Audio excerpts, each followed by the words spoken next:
Hello students.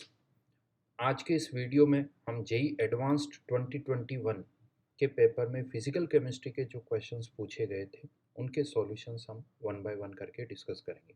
पहले मैं paper one के सॉल्यूशन डिस्कस करूंगा और नेक्स्ट वीडियो में मैं पेपर टू के सॉल्यूशंस डिस्कस करूंगा। अगर आपने ये क्वेश्चंस पहले अटेम्प्ट किए हैं तो आप इनके सॉल्यूशंस देख सकते हो, लेकिन अगर आपने इन क्वेश्चंस को पहले अटेम्प्ट नहीं किया है तो जैसे ही स्क्रीन पर क्वेश्चन आए आप पहले वीडियो को पॉज करें, क्वेश्चंस को सॉल्व करने की कोशिश करें। जब आप क्वेश्चन सॉल्व कर चुके हो तो फिर आप वीडियो को वापस प्ले करें, आंसर भी देख सकते हैं और सॉल्यूशन भी देख सकते हैं। इस तरह से वन बाय वन करके आप सारे क्वेश्चंस को ट्राई भी कर सकते हैं और उनके सॉल्यूशंस भी देख सकते हैं। तो चलिए स्टार्ट करते हैं फर्स्ट क्वेश्चन से। जो पहला क्वेश्चन था वो है सॉलिड स्टेट से। इस क्वेश्चन को अगर हम देखें तो ये ना तो एफसीसी है, ना बीसीसी है, ना एनएसीएल है, ना सीएससीएल है। ये एक डिफरेंट टाइप का अरेंजमेंट है। इस क्वेश्चन में हमें क्या गिवन है कि जो एक्स एटम्स हैं यानी केटाइंस हैं वो फेस के सेंटर पर है और जो वाई एटम्स है वो इस क्यूब के कॉर्नर पर है। तो यहाँ पर अगर हम देखें कि पर यूनिट सेल कितने एक्स के एटम्स हैं और कितने वाई के एटम्स हैं, तो सिंस वाई एटम्स हर एक क्यूब के कॉर्नर पर है जिसका कंट्रीब्यूशन हमें पता है 1/8 होता है और ऐसे 8 कॉर्नर एटम्स है, तो per unit cell number of Y atoms तो कितने हो जाएंगे 1। जहाँ तक हम बात करें एक्स एटम्स की तो उनका क्योंकि वो फेस के सेंटर पर है तो उसका कंट्रीब्यूशन कितना होता है 1/2 और ऐसे 6 फेस सेंटर्ड एटम है तो यहाँ पर उनका नंबर हो जाएगा 3। तो एक तरह से आप कह सकते हो जो कंपाउंड है उसका फॉर्मूला जो होगा वो X3Y होगा। अब इस क्वेश्चन में हमें यहाँ पर इसका पैकिंग फ्रैक्शन फाइंड आउट करना है। तो अगर हमें पैकिंग फ्रैक्शन फाइंड आउट करना है तो हमें एक्स वाई की रेडियस को एज लेंथ से रिलेट करना होगा। और सिंस हम यहाँ से देख पा रहे हैं कि वाई जो है वो एक दूसरे को टच कर रहा है तो जो एज लेंथ होगी वो 2 times of radius of Y हो जाएगी। तो यहाँ से हमने वाई की रेडियस को किससे रिलेट कर दिया, ए से। अब हमें एक्स की रेडियस को भी ए से रिलेट करना है। तो सिंस एक्स जो है वो फेस के सेंटर पर है तो अगर हम यहाँ पर एक बॉडी डायगोनल कंसिडर करें √2a, तो ये जो बॉडी डायगोनल है वो यहाँ से यहाँ पास होता है। तो बॉडी डायगोनल की फेस डायगोनल जो है वो यहाँ से यहाँ पास हो रहा है। तो यहाँ पर फेस डायगोनल की जो लेंथ है that is √2a which equals to 2 times radius of X plus 2 times radius of Y. तो यहाँ से हम एक तरह से एक्स वाई और एज लेंथ तीनों को रिलेट कर सकते हैं। अब यहाँ पर अगर हम पुट करें पैकिंग एफिशिएंसी कितनी होगी, तो पैकिंग फ्रैक्शन जो होगा वो यहाँ पर हो जाएगा। सिंस वाई का एक ही एटम है तो वाई जो वॉल्यूम ऑक्यूपाई कर रहा है that is 4/3 pi R radius of Y का क्यूब। सिंस एक ही वाई का एटम है इसीलिए हमने केवल आर वाई क्यूब किया है, लेकिन एक्स के तो 3 एटम है तो 3 टाइम्स करना होगा। तो 3 टाइम्स रेडियस ऑफ एक्स की power 3 upon volume of cube which is a cube. यहाँ पर हम एक्स वाई और ए को रिलेट कर सकते हैं। इनफैक्ट चाहे तो हमारे पास एक और रिलेशन भी है यहाँ पर, और वो एक और रिलेशन ये है कि ये जो एक्स है वो एक तरह से देखा जाए तो स्क्वायर प्लेनर वॉइड में है। जैसे ऑक्टाइडल वॉइड होता है ना, उसी तरह से स्क्वायर प्लेनर का भी जो रेडियस रेशियो होता है वो 0.414 होता है। तो यहाँ पर हम चाहें तो ये रिलेशनशिप भी यूज़ किया जा सकता है, radius of X upon radius of Y which is 0.414। Obviously calculation है, अब हमें इन सबको कैलकुलेट करना होगा तो अच्छी खासी कैलकुलेशन है, but after this calculation we get 0.63। तो यस, इस क्वेश्चन का जो करेक्ट आंसर है दैट इज बॉम्बे। मेरे हिसाब से ये क्वेश्चन टफ कैटेगरी का आप कह सकते हो क्योंकि इसमें अच्छी खासी कैलकुलेशन है। नया क्वेश्चन है क्योंकि ना तो NaCl है, ना ZnS है, ना CF2 है। तो ऑन द स्पॉट आपको इसमें थोड़ा सा सोचना होगा। तो एक अच्छा क्वेश्चन है, डिफरेंट क्वेश्चन है। बेसिक्स पता होने चाहिए। अगर आपने ऑलरेडी बहुत सारे फैक्ट्स केवल याद किए हुए हैं तो आप इस क्वेश्चन को नहीं कर पाओगे। उसके लिए आपको बेसिक कॉन्सेप्ट पता होना चाहिए। चलिए नेक्स्ट क्वेश्चन पर आते हैं। नेक्स्ट क्वेश्चन था थर्मोडायनेमिक्स से। यहाँ पर अगेन हमें केमिकल रिएक्शन गिवन है जिसमें x सॉलिड जो है y सॉलिड और z गैस में कन्वर्ट हो रहा है। यहाँ पर हमें कर्व गिवन है between L N P Z upon P naught. हाँ, यहाँ पर इस पी नोट की जो वैल्यू हमें गिवन है दैट इज 1 बार। इस पी नोट की हमें जो वैल्यू गिवन है वो 1 बार है। Just a minute.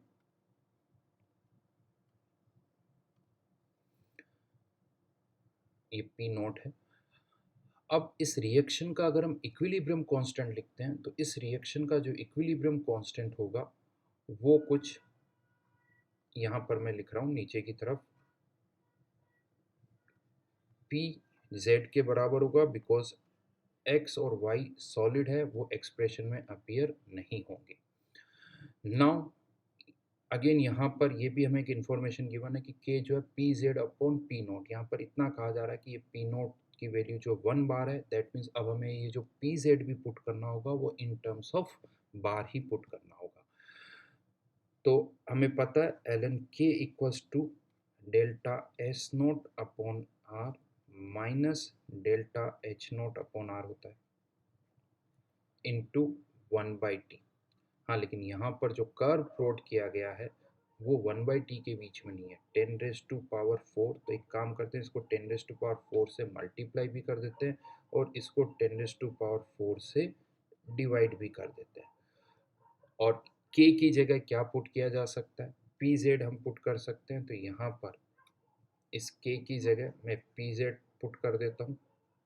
एक तरह से ये अब हमारा क्या हो गया, y equals to delta S naught upon R minus delta H naught upon R into 10⁻⁴। और ये हमारा हो गया एक तरह से x। तो अब अगर हम y वर्सेस x का कर देखें तो जिसका स्लोप होगा वो किसके बराबर होगा, minus delta H naught upon R into 10⁻⁴। क्या हम यहाँ से इसका स्लोप निकाल सकते हैं? यस, ये कर्व हमें दे रखा है तो जो कर्व है उसका स्लोप जो होगा वो इसके बराबर हो जाएगा। तो अगर मैं यहाँ पर स्लोप को इसके इक्वेट करता हूँ तो minus delta H naught upon R into 10⁻⁴ equals to change in y जो कि कितना है -4 divided by change in x जो कि क्या है 12 माइनस 10 विच इज 2 और ये आता है -2। तो यहाँ से हम डेल्टा एच नोट की वैल्यू फाइंड आउट कर सकते हैं और जो डेल्टा एच नोट की वैल्यू यहाँ पर आ रही है वो आ जाएगी 2 टाइम्स आर इंटू 10⁻⁴।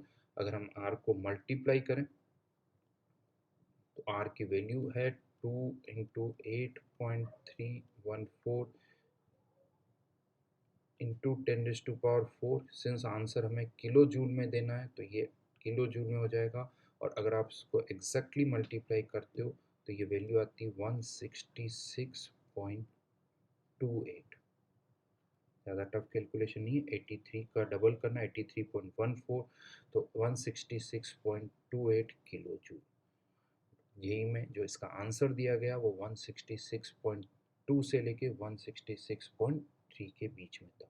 तो ये हो गया डेल्टा एच नोट और साथ में हमें डेल्टा एस नोट भी फाइंड आउट करना था। तो ये अभी हमने delta H note find out किया। बेसिकली इस क्वेश्चन में दो पार्ट थे, क्वेश्चन नंबर 2 और 3। तो डेल्टा एच नोट भी हमें फाइंड आउट करना है और डेल्टा एस नोट भी हमें फाइंड आउट करना है। तो डेल्टा एस नोट अब हम कैसे निकालेंगे वो देखते हैं। तो नेक्स्ट स्लाइड पर मैं आ रहा हूँ, जस्ट अ मिनट। ये हमने अभी तक delta H note find out कर लिया है, अब हमें delta S note find out करना है। तो डेल्टा एस नोट की वैल्यू क्या होगी वो अब हम यहाँ पर देखेंगे। तो फिर से मैं इसी इक्वेशन को यूज़ करूँगा। यहाँ पर हम देख रहे हैं कि जब 10⁻⁴ अपॉन टी की वैल्यू 10 है तो यहाँ पर एल एन पी जेड की वैल्यू कितनी, -3। तो इस एक्सप्रेशन को यहाँ पर मैं यूज़ करूँगा यहाँ पर। तो ये del L N P Z की वैल्यू मैं यहाँ पर लिख रहा हूँ which is -3 equals to delta S naught upon R. Just अभी हमने देखा है कि ये जो एक्सप्रेशन है, अगर मैं इस पूरे एक्सप्रेशन की बात करता हूँ तो पर्टिकुलरली इसकी वैल्यू कितनी आ जाती है 2 तो ये यहाँ पर हो जाएगा -2, इसकी वैल्यू है 2 और x का कितना है 10, तो इंटू 10। तो ये -20 उधर जाएगा तो +20 यानी 17 r equals to delta S note.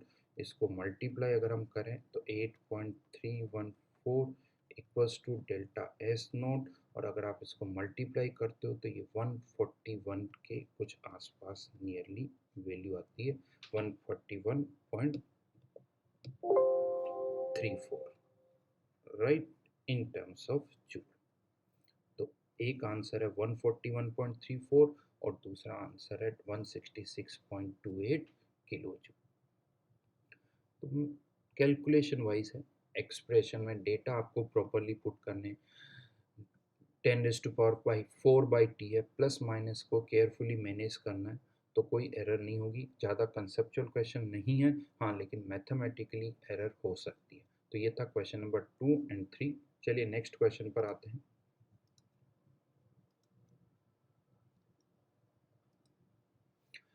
Question number 4 and 5, ये जितने भी क्वेश्चंस आप देख रहे हो ये एक तरह से पैराग्राफ बेस्ड क्वेश्चन ही है, जैसे पैराग्राफ टाइप क्वेश्चंस आते थे, बट यहाँ पर जो ये क्वेश्चंस हैं इनके केवल मार्क्स जो थे वो 2-2 मार्क्स के क्वेश्चंस थे, यानी एक ही पैराग्राफ में 2 क्वेश्चन थे, मतलब एक पैराग्राफ कह सकते हो 4 मार्क्स का था, बट उसमें 2 क्वेश्चंस आपको सॉल्व करने थे। ये जो क्वेश्चन है वो लिक्विड सॉल्यूशन चैप्टर का है, जहाँ पर हमें depression in elevation in boiling point पर कुछ कमेंट करना है। सिल्वर नाइट्रेट का सॉल्यूशन दे रखा है, सॉल्यूशन ए जो कि सिल्वर नाइट्रेट का है, और इसकी मोललिटी हमें ऑलरेडी दे रखी है 0.1 मोलल सिल्वर नाइट्रेट, और इसका बॉइलिंग पॉइंट हमें दे रखा है x। तो फर्स्ट पार्ट में तो हमें ये x ही फाइंड आउट करना है, तो कह सकते हो ये तो बहुत आसान क्वेश्चन है। तो delta T B equals to formula हम लगा सकते हैं के बी इंटू मोललिटी, लेकिन ये आयनाइज भी होगा सिल्वर नाइट्रेट, तो इसका वांट ऑफ फैक्टर भी पिक्चर में आएगा। तो यहाँ पर के बी की वैल्यू दे रखी है 0.5, मोललिटी दे रखी है 0.1, AgNO3 100% आयनाइज होगा, गिवन भी है यहाँ पर, and soluble salts dissociate completely, तो वांट ऑफ फैक्टर कितना हो जाएगा 2, तो ये आंसर आ जाएगा 0.1। लेकिन आपको एलिवेशन इन बॉइलिंग पॉइंट नहीं पूछा है, बॉइलिंग पॉइंट पूछा है, तो जो बॉइलिंग पॉइंट होगा वो हो जाएगा 100.1 डिग्री सेल्सियस। तो ये हो गया फर्स्ट पार्ट का answer which is x, right. Now अब हम आते हैं सेकंड पार्ट पर। सेकंड पार्ट की अगर हम बात करें तो अब हमने क्या किया, इस सिल्वर नाइट्रेट के सॉल्यूशन में इक्वल वॉल्यूम में बेरियम क्लोराइड का सॉल्यूशन भी मिक्स कर दिया, बेरियम क्लोराइड, और हमें ये पता है कि AgNO3 को जब आप बेरियम क्लोराइड के सॉल्यूशन में मिक्स करोगे तो AgCl का प्रेसिपिटेट बनेगा, यानी किसके बीच में रिएक्शन होगी, Ag प्लस और Cl आयन। क्वेश्चन आता है क्या बेरियम आयन और नाइट्रेट आयन के बीच में कोई रिएक्शन होगी, नहीं होगी, बेरियम आयन और नाइट्रेट आयन के बीच में तो कोई रिएक्शन नहीं होगी। हाँ लेकिन जब आप दोनों के सॉल्यूशंस को मिक्स कर रहे हो तो वॉल्यूम जो है वो डबल हो जाएगा। यहाँ पर एक इंफॉर्मेशन भी दे रखी है, density of solution A and B are same as that of water, यानी वही डेंसिटी 1 ग्राम पर ml ही लेनी है, तो वॉल्यूम भी वही होगा और सॉल्वेंट का मास भी वही होगा। तो यहाँ पर एक तरह से आप मोलैलिटी और मोलरिटी को इक्वेट कर सकते हो। तो जब आप इक्वल वॉल्यूम को मिक्स करोगे तो जो वॉल्यूम है वो डबल हो जाएगा, यानी सभी की कंसंट्रेशन जो है वो हाफ हो जाएगी। तो मिक्सअप करने के बाद अगर हम देखें AgNO3 की जो कंसंट्रेशन होगी वो कितनी हो जाएगी 0.1/2 यानी 0.05। इनफैक्ट बेरियम नाइट्रेट की कंसंट्रेशन भी बेरियम क्लोराइड की कंसंट्रेशन भी कितनी हो जाएगी 0.05। हाँ लेकिन रिएक्शन किसके बीच में हो रही है, यहाँ पर Ag प्लस और Cl आयन के बीच में। तो Ag प्लस और Cl आयन रिएक्ट करके AgCl का प्रेसिपिटेट बनाएंगे। यहाँ पर अगर हम देखें तो Ag प्लस की कंसंट्रेशन 0.05 है, लेकिन क्लोराइड आयन तो जस्ट इसके डबल होंगे जो कि 0.1। Ag प्लस आयन 100% प्रेसिपिटेट हो जाएंगे और क्लोराइड आयन रह जाएंगे 0.05। अब अगर हम देखें सॉल्यूशन में कौन कौन से आयन्स है, तो एक तो ये क्लोराइड आयन प्रेजेंट है जिसकी कंसंट्रेशन है 0.5, यहाँ पर मैं लिख देता हूँ क्लोराइड आयन की कंसंट्रेशन 0.5। बेरियम आयन की कंसंट्रेशन वो भी 0.5, और नाइट्रेट आयन की कंसंट्रेशन जो कि पहले 0.1 थी लेकिन वॉल्यूम डबल हो गया तो अब वो भी कितनी हो गई 0.05। अब सॉल्यूशन में ये तीन तरह के आयंस हैं तो इन तीनों की सॉरी यहाँ 0.05 है, यहाँ पर भी 0.05 है, तो अगर हम इन तीनों की कंसंट्रेशन का सम करें तो सॉल्यूशन की ओवरऑल कंसंट्रेशन कितनी हो जाएगी 0.15। तो अब एलिवेशन इन बॉइलिंग पॉइंट कितना हो जाएगा, elevation in boiling point will be 0.5। फिर से हम फॉर्मूला लगा रहे हैं। अब यहाँ पर वांट ऑफ फैक्टर की कोई ज़रूरत नहीं है क्योंकि ऑलरेडी हम हर एक आयन की कंसंट्रेशन को कंसिडर कर रहे हैं, तो अगर इसको मल्टीप्लाई किया जाए तो ये आता है 0.075, यानी इस बार जो बॉइलिंग पॉइंट होगा वो कितना हो जाएगा 100.075। बट क्वेश्चन में क्या पूछा है, दोनों सॉल्यूशन के बॉइलिंग पॉइंट का डिफरेंस। तो पहले जो सॉल्यूशन था उसका बॉइलिंग पॉइंट कितना था 100.1, अब जो सॉल्यूशन है उसका बॉइलिंग पॉइंट कितना है 100.075। तो अगर हम दोनों का डिफरेंस निकालें तो ये डिफरेंस आ जाएगा 0.025, यानी 2.5 इंटू 10⁻⁻²। तो यहाँ पर y की जो वैल्यू होगी वो हो जाएगी 2.5।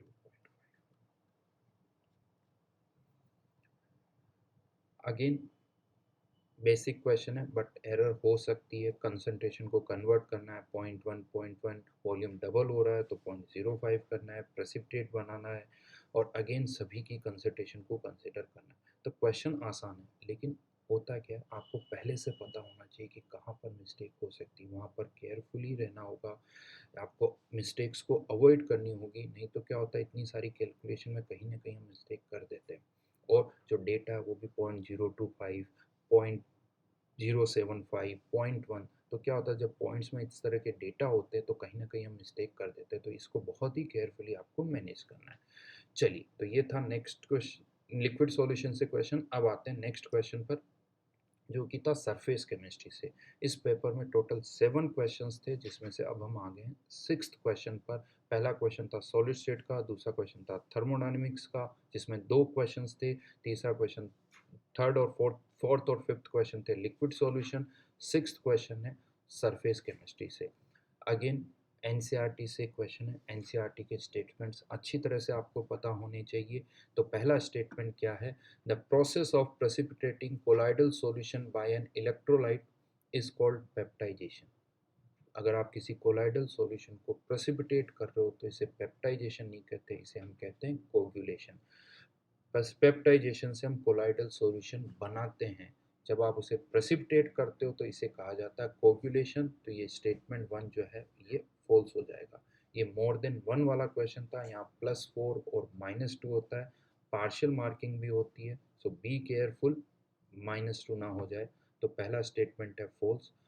Statement 2, colloidal solution freezes at higher temperature than the true solution at the same concentration.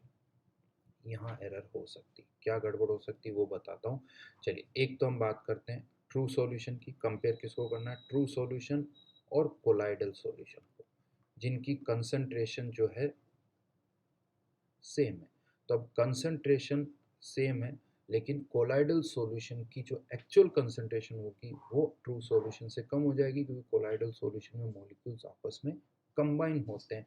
तो देखा जाए तो अगर कंसंट्रेशन की हम बात करें तो जो इसकी एक्चुअल कंसंट्रेशन होगी वो ट्रू सॉल्यूशन से कम होगी ना।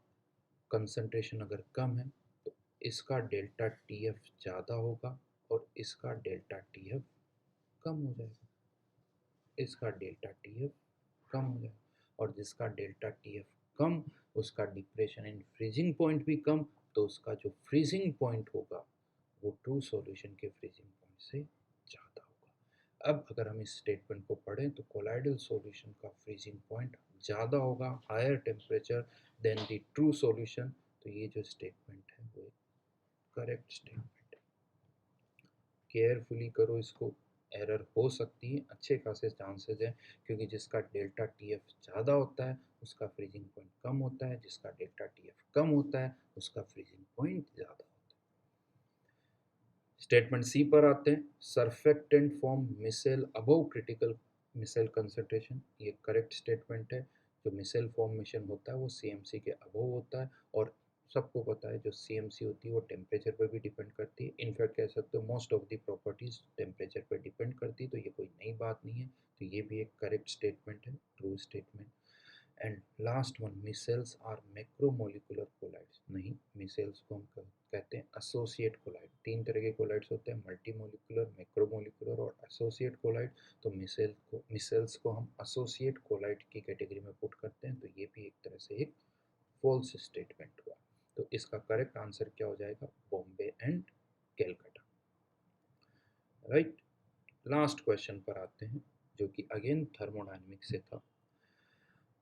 थर्मोडायनेमिक्स के जो क्वेश्चन है उसमें आपको गिवन है कि दो स्टेप में हम प्रोसेस कर रहे हैं।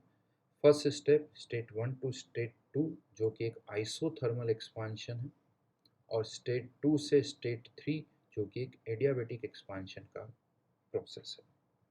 और हमें इन दोनों प्रोसेस के लिए कर्व प्लॉट करने बिटवीन डिफरेंट पैरामीटर, जैसा कि पीवी है, पीटी है, एचएस है और टीएस है। तो अलग अलग तरह के कर्व्स हैं। नॉर्मली हम जब थर्मोडायनेमिक्स डिस्कस करते हैं तो ज़्यादातर जो कर्व हम प्लॉट करते हैं, देखिए वो पीवी करते हैं या प्रेशर टेम्परेचर करते हैं या वॉल्यूम टेम्परेचर में करते हैं। यहाँ पर स्पेशली आप एंथैल्पी वर्सेस एंट्रोपी का कर्व भी प्लॉट कर रहे हो, एंट्रोपी वर्सेस टेम्परेचर का कर्व भी प्लॉट कर रहे हो। नॉर्मली हम इस तरह के कर्व्स प्लॉट नहीं करते हैं। तो यही जेई एडवांस है, जो आप नॉर्मली नहीं करते हो उस तरह के क्वेश्चंस यहाँ पर पूछे जाते हैं। तो चलिए वन बाय वन करके इनको हम चेक करते हैं। तो सबसे पहले स्टार्ट करते हैं फर्स्ट कर्व से। 1 से 2 जो प्रोसेस है वो आइसोथर्मल है, और 2 से 3 जो प्रोसेस है वो एडियाबेटिक है। और ये हम सबको पता है कि एडियाबेटिक का जो स्लोप होता है वो आइसोथर्मल से ज़्यादा होता है।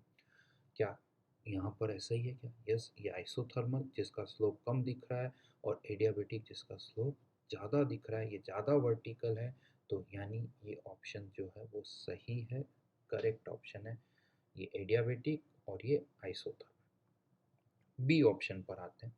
बी ऑप्शन 1 से 2 आइसोथर्मल, जो कि वर्टिकली होना चाहिए, लेकिन क्वेश्चन आता है वर्टिकल डाउनवर्ड या वर्टिकल अपवर्ड। तो एक आइसोथर्मल एक्सपांशन अगर हो रहा है तो प्रेशर कम होगा, वॉल्यूम बढ़ेगा, यानी डाउनवर्ड ही हम आएंगे। तो यहाँ से यहाँ तक तो ये सही है, ये पोर्शन तो सही है। अब बात आती है 2 से 3 which is adiabatic expansion. Adiabatic expansion में भी हमें पता है, एक एडियाबेटिक एक्सपांशन में प्रेशर भी कम होता है, टेम्परेचर भी कम होता है और वॉल्यूम बढ़ता है। तो यहाँ पर अगर हम देखें तो टेम्परेचर भी कम हो रहा है, प्रेशर भी कम हो रहा है। बट क्वेश्चन आता है क्या कर्व ऐसा ही होगा? यस।